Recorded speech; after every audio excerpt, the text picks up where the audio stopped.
Hi, Elazar. How are you doing today? Hi, I'm all good. How are you guys? I'm doing well, thank you. This is my partner. This is Kiran.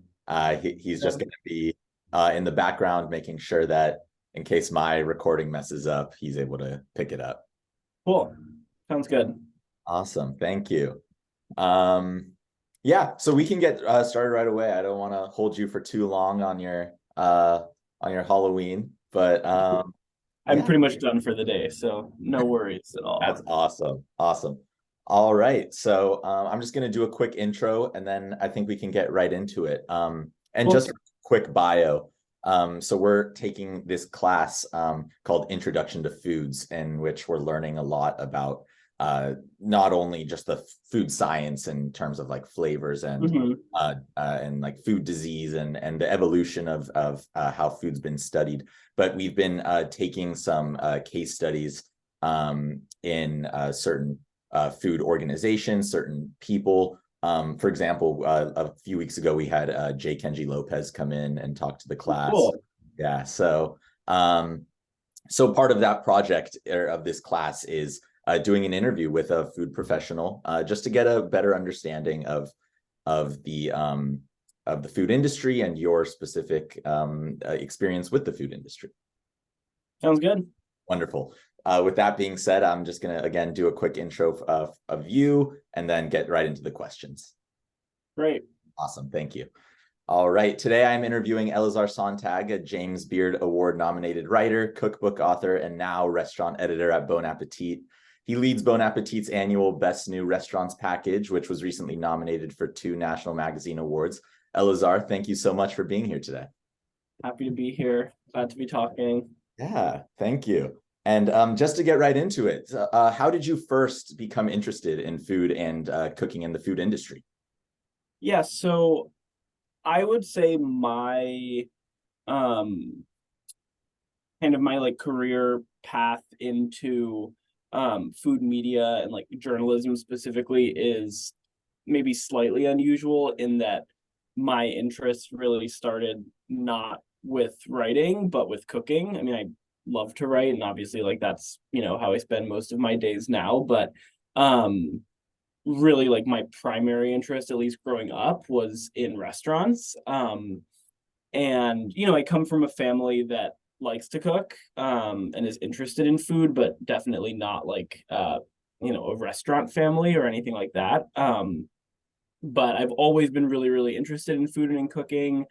um I worked at a kids cooking camp for a few years when I was like in, I don't know, maybe eighth grade, like early high school. And I started working in restaurants.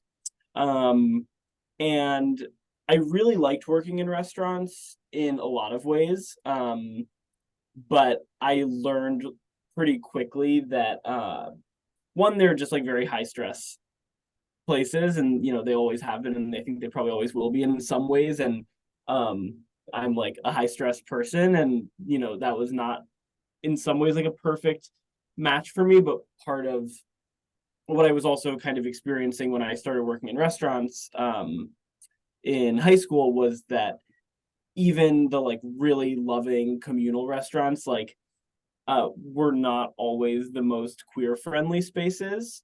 And I wasn't out yet, and they just like, I felt stressed, like there was just sort of this, always a bit of this like tension.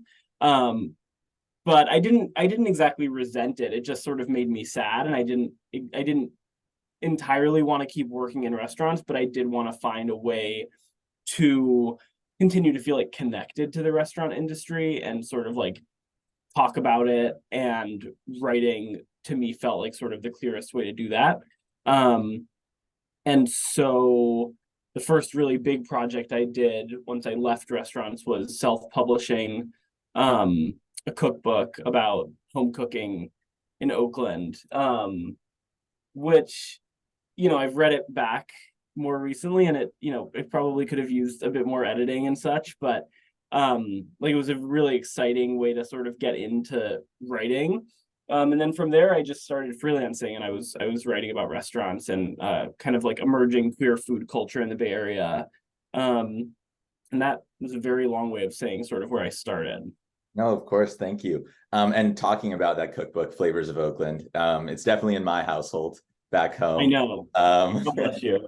and so talking about that, I also went to tech. And so what were some of those challenges with authoring a book as a high school student, especially in the Bay? Yeah, I mean, I think, the biggest thing, and it applies definitely not just to cookbooks, but also to media in general, is just that, um, there are a lot of barriers to entry, and like there's just a lot that, unless you're in that world, you don't know exists, and like it's hard to know sort of like what the resources are to write a book. And especially something like writing a cookbook, it's so technical. And there were sort of more kind of like holistic art forms that I was learning as we did it too, where it was like, I didn't really know how to write a profile, so I was sort of like figuring that out as I went. But some of that I would say is more intuitive, like the more you write the better you get, hopefully, knock on wood. But something like a recipe, there are elements of it that are intuitive, but a lot of it is very technical. It's like MLA, or like any kind of almost like style guide. Like there's just a way you do things.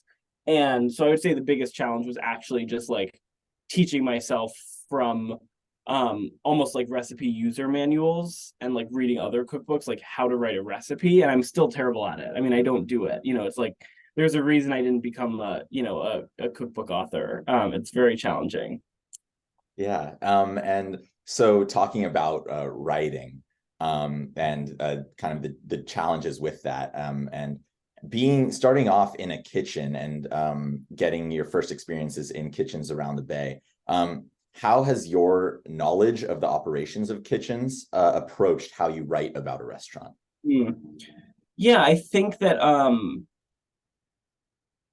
that's a really good question. The reason I pause is because like now it's been so long. I mean, I'm 25, and I guess when I started working in restaurants, I was, I don't know, like whatever, 16, 17. So it hasn't been that long, but in the span of my career, like it feels like it's still been a long time since I worked in restaurants. And so I sometimes sort of forget some of those lessons.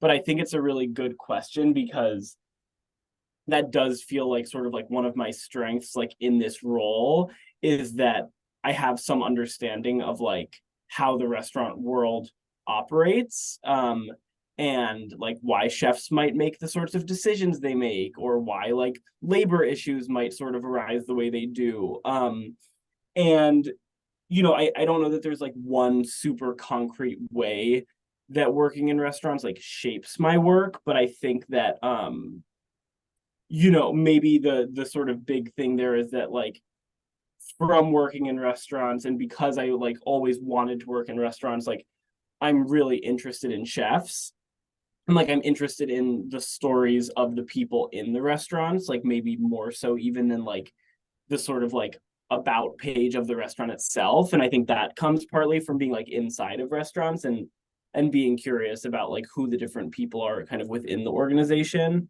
And I think to some degree that sort of like shaped how I think about restaurants, and sort of like how they're changing right now. Of course, of course.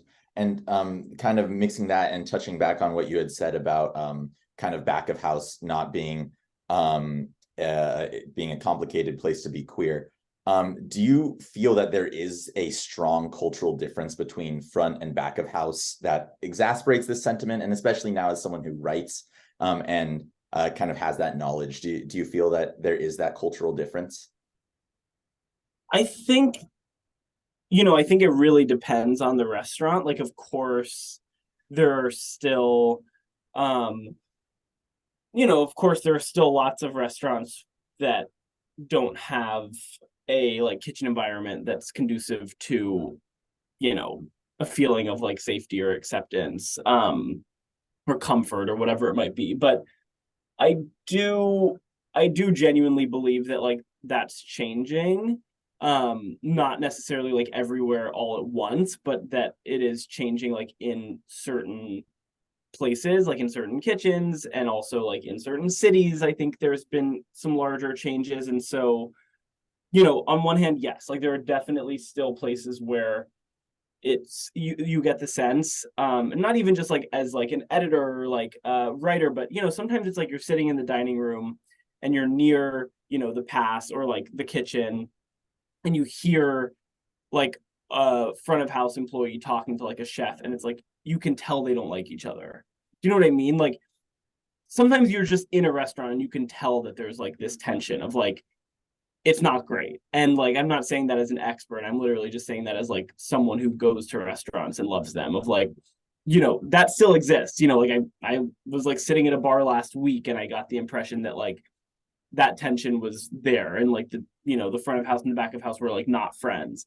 But then I think there are places now that have really tried to dissolve that completely, and like and that's not just about sort of the culture, it's also about pay, right? Like paying everyone equally, making sure that if there's tips that they're being like pooled between front and back of house. And I think that some of those sort of like more systemic changes are also shifting the culture.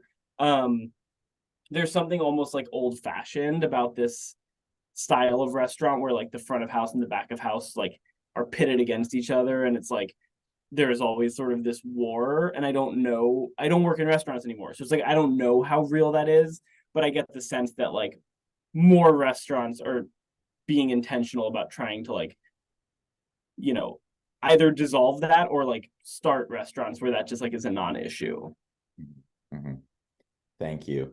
And talking about kind of that culture in the restaurant, and kind of going bigger and with cities. Shortly after writing Flavors of Oakland, you went to New York for school and are now living in Brooklyn. How has the food culture from the Bay and New York differed, and how have they been alike? I think, and I say this as just like a snooty Californian, like, or like, a Bay Area resident, like always will be in some ways. I think that the biggest like downfall for New York is always going to be that the produce just isn't as good. And I'm like, I know that these two cities like don't actually live in competition with each other. It's not like New York versus Oakland or San Francisco or LA, but like that is just the reality of the situation, is that part of I think what shapes what like New York cooking looks like versus what California cooking or Bay Area cooking or Southern California cooking looks like is that when you have produce that's that good, like you want to do less to it, because the way you can make a vegetable the most delicious is often to like not do that much to it, and put just a little something on top of it and sort of let it shine.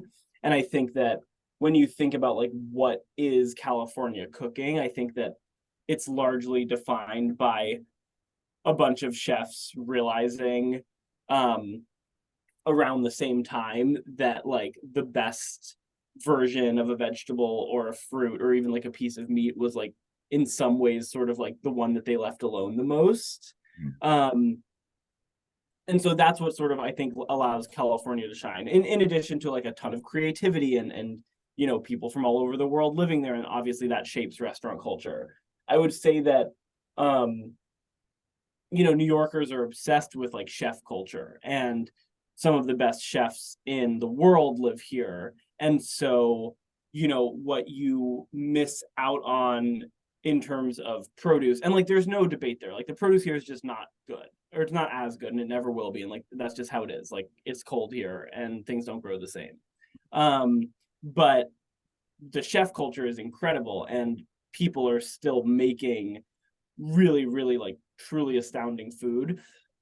And so it's sort of this thing where it's like there might be like imbalances, but when chefs need to compensate here because something's out of season, they do it because they're geniuses at their craft. And so it's sort of this thing of like, and that's not just between California and New York. It's like you could say the same in Texas, you could say the same in like Chicago. It's like chefs are kind of working with what they've got, and that creates a different kind of restaurant culture.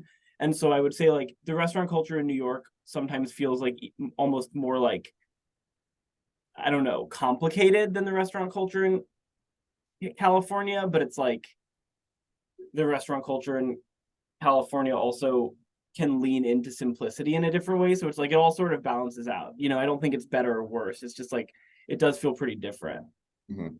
And do you think that that lends itself for New York or other areas where produce isn't as abundant to be more creative in their cooking, or almost forces them to be more creative? Yeah, I mean, I think some of it's sourcing too, where like I'm sure like there are a lot of New York chefs who would hear me say this and be like, "Shut up, dude." You know, it's like, of course there is good produce here, and it's not like people aren't cooking with like slop and like, you know, frozen spinach. Like there is still like real seasonality, and I think so that's actually part of it is like New York has much more distinct seasons. Um, so I think anywhere in the country where they're like really, really, you know, very like, you know, hard seasons, like this is summer, this is winter, which like California kind of doesn't have, that's going to do an interesting thing to restaurant culture because you really, really, in a best case scenario, like see the menu change.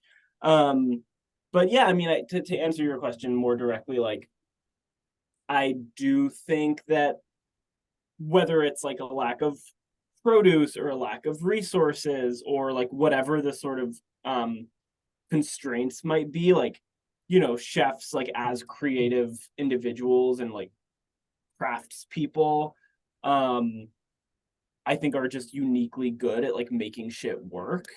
um and so, you know, yeah, like I think there are definitely places where it's like the food is better because it was sort of born out of like a certain kind of like creativity or necessity. um Whereas, you know, like an alternate sort of data point is like I am not someone who's particularly drawn to like a certain kind of fine dining.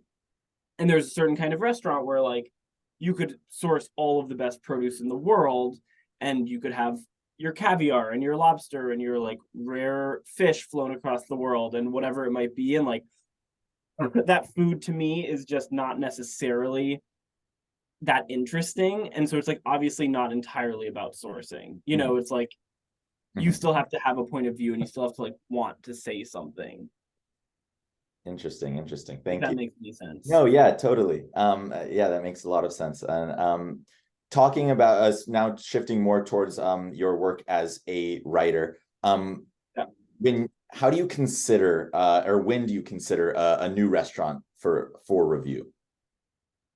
Yeah, so you know, one of the great parts of my job, but it's also a challenge, is that as opposed to a more local like newspaper or food media site or even like a more local magazine, although there aren't that many of those left, like our sort of purview is like national, right? So we're when we're talking about restaurants, we're talking about restaurants on a national scale.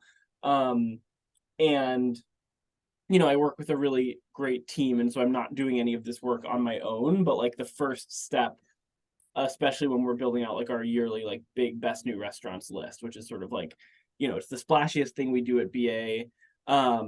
We, you know, kind of like all the bells and whistles. I work on it, you know, pretty much like half the year. And so the way that we are thinking about restaurants for that project specifically are, you know, like the first consideration is basically just, is it new? Like, did it open in the last year? And so we start with like this really immense research document that's got hundreds of restaurants in it, you know, organized by city or state. Um, but then, you know, obviously the question when you're creating a list like at that scale across the country, the question is like, what what is the story we want these restaurants to tell, like about restaurant culture this year, you know, because it's a yearly list. And so it doesn't have to be really literal, like these restaurants all tell a story about like, I don't know, corn. Like it doesn't, it's not like that, but we are trying to find restaurants that feel unique and that feel um that just feels special. And like sometimes that's a hard thing to pin down. You can't necessarily always get at that with like a really like tight criteria, but it could be like last year we had a restaurant that we put on the list or it was actually this year in LA, called Pija Palace, and it was like a sports bar, but it was like a very American sports bar serving Indian like pub food, but through sort of like an LA lens. So there were like, thin crust pizzas that had like green chutney on them, and there were like onion rings that were battered with like dosa batter, and it just was like not everything has to be that sort of like genre bending, but it's really nice when a restaurant has like such a clear point of view, right? Because like anything else, like a restaurant like is telling a story whether it means to or not. And so a restaurant like that, stood out because it was just like really unique. And obviously we didn't know if it was going to be amazing before we went, but I did know like this restaurant, like whoever opened this restaurant like has a story they wanted to tell. And another example is like, in Portland, Oregon, this like kind of celebrity chef Gregory Gourdet opened Khan, which is like a Haitian, this really dazzling, fancy Haitian restaurant that's built around this live fire hearth. And below the restaurant is Susel, which is his cocktail bar, and he's actually sober.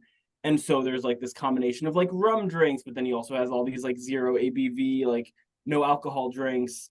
And it's just like super eclectic. And Portland doesn't really have, I don't think it has any other Haitian restaurants, but certainly none that are this like fancy and sort of like, just that are such a production, like such a sort of like big, kind of like a big night out glitzy affair. And so it's like there's not one thing that puts a restaurant in consideration or like contention for the list, but I think the big thing is just like there has to be a point of view.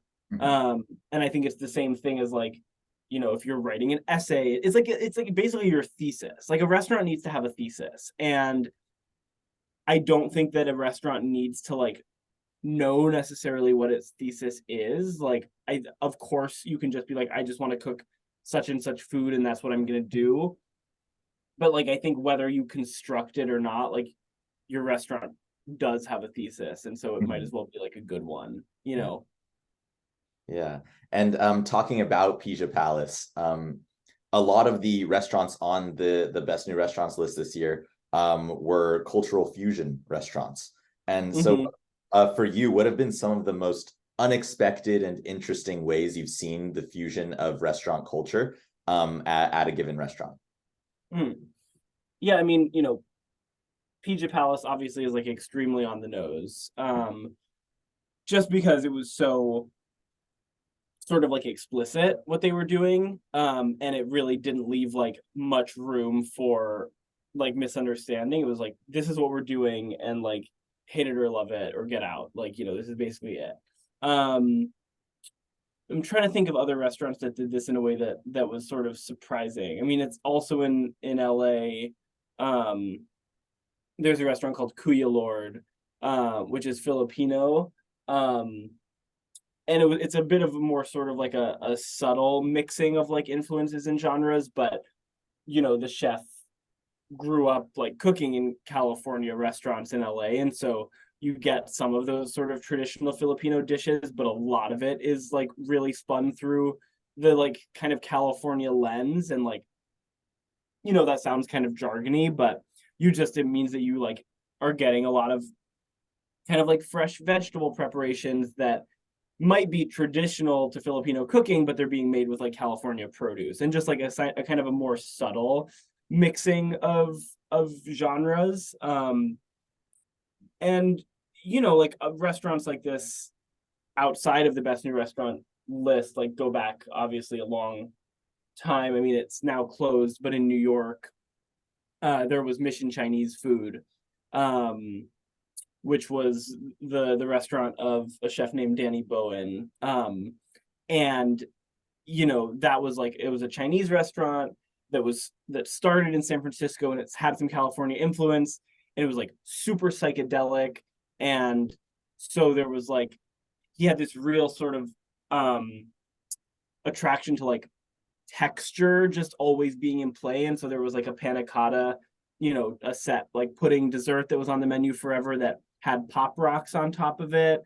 It was really weird, but I loved it. And like and fried chicken wings with like a buttermilk ranch that was dusted in this like Szechuan peppercorn like spice rub that just like lit your mouth on fire. And so it's sort of like, I feel like 10, 15, like 15 years ago, like when people talked about fusion in food, it was like almost a dirty word. And I think part of that is because chefs of color were being like pigeonholed, and like if they wanted to cook anything outside of like the food of their culture, if they wanted to mix influences, it was always being almost like typecast as fusion.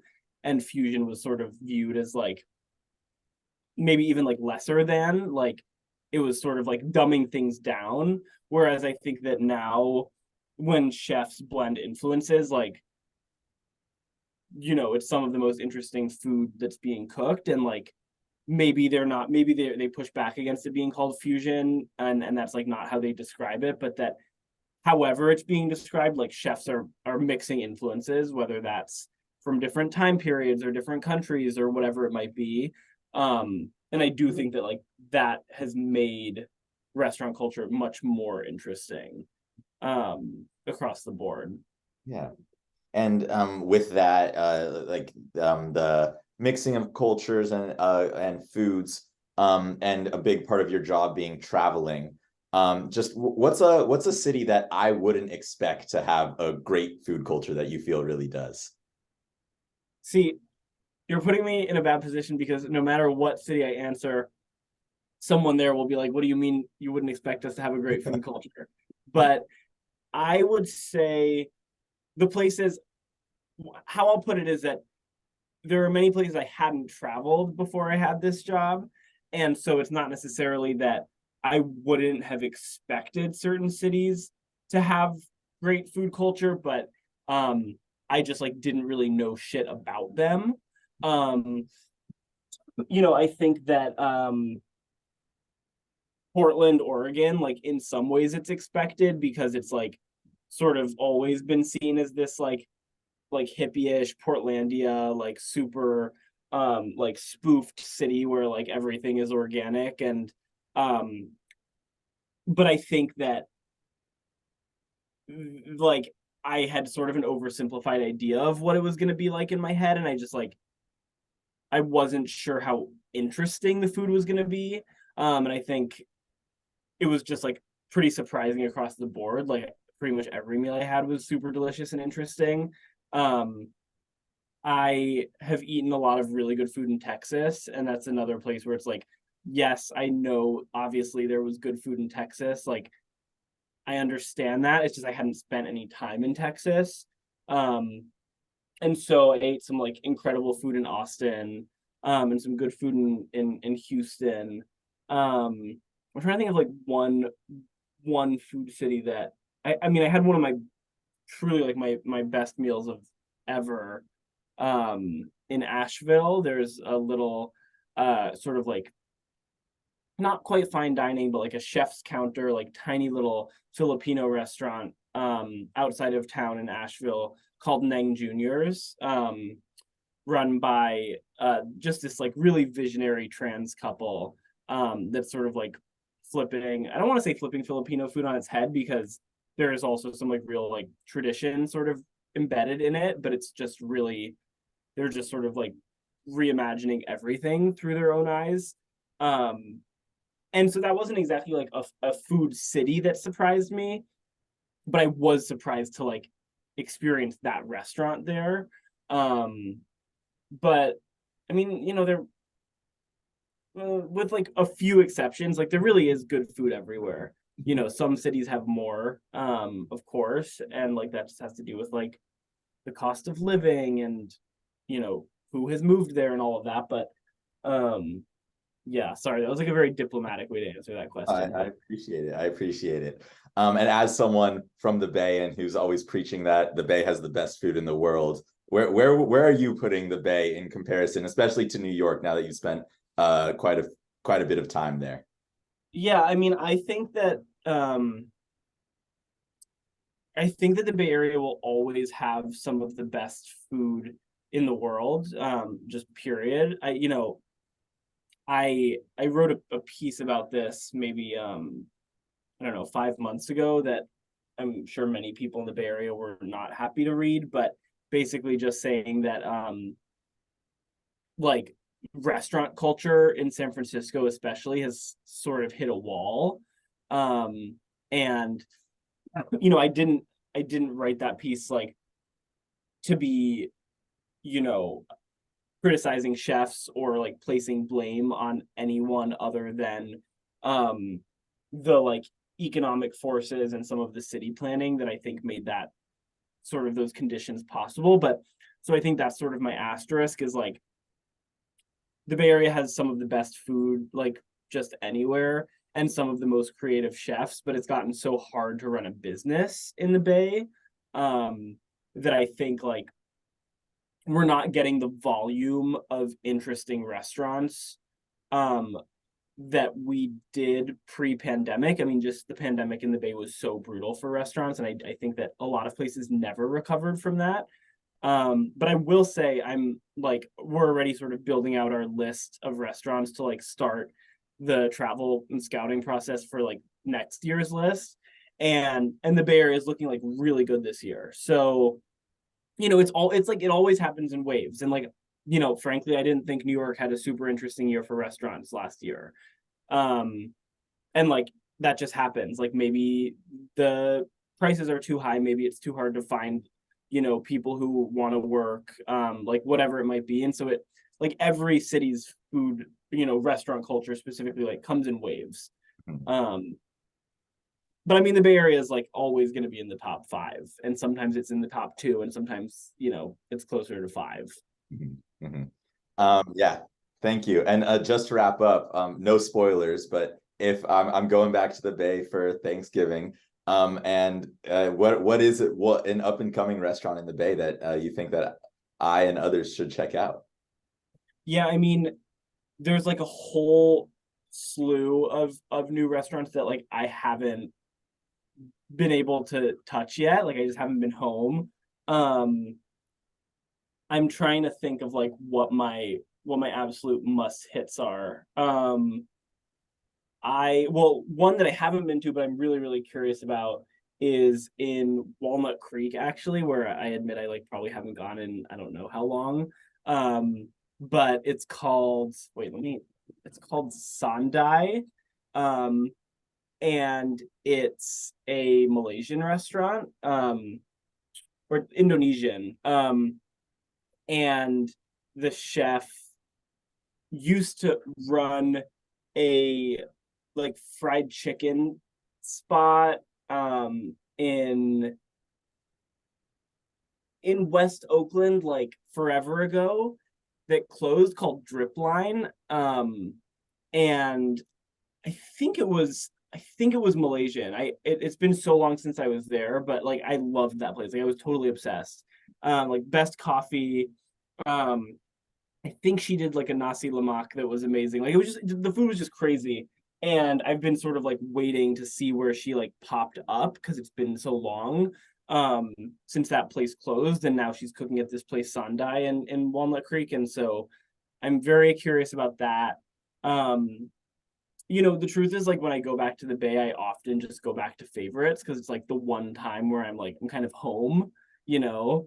And it's like I'm mostly there to see my friends, and it's like I go and see Keith and Anya, and like I kind of just want to like sit tight and hang out. But yeah, no, I have to do like a lot of new eating this next time around to sort of see what's out there right now. Wonderful. Well, that doesn't sound like a terrible problem to me. No. Yeah, thank you. And that's all I got today. Thank you so much, Elazar, for spending time with us today.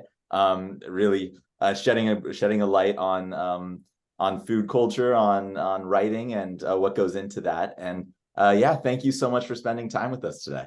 No, thanks for listening to me talk for half an hour. I really No, I appreciate it. appreciate it. I appreciate it. Thank you. All right, have a good one. You too. Happy Halloween. You too. Bye. All right. Bye-bye.